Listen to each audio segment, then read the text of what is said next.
Burn your boats. Understanding idioms in English. Hello everyone. Today, we're diving into an interesting English phrase, burn your boats. This idiom has a rich history and a powerful meaning. So, if you're ready to expand your English vocabulary and understanding, let's get started. The phrase, burn your boats, traces back to a historical event. It's said that in 711 AD, a commander named Tariq ibn Ziyad ordered his ships to be burned upon arriving in Spain.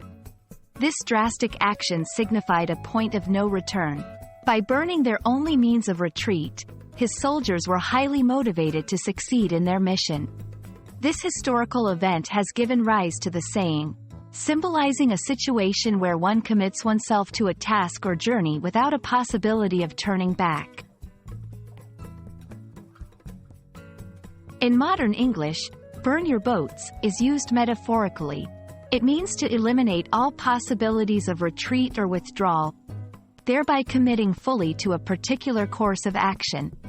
This phrase is often used to describe situations where someone has made an irrevocable decision, showing determination and a commitment to see things through, no matter how challenging they might be.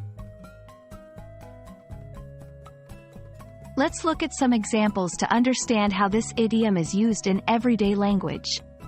1. In business, after investing all his savings into the new startup, he knew he had burned his boats and there was no turning back. 2. Personal decisions. Moving to a new country for my dream job was like burning my boats. It was a big risk, but I was ready for the challenge.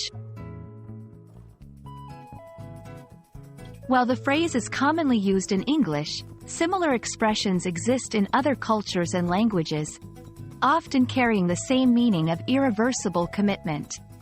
It's interesting to note how different cultures convey this concept through their unique idioms and phrases.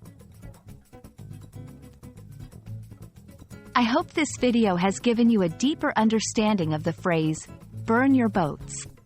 It's a powerful expression of commitment and determination, often used in situations requiring bold decisions.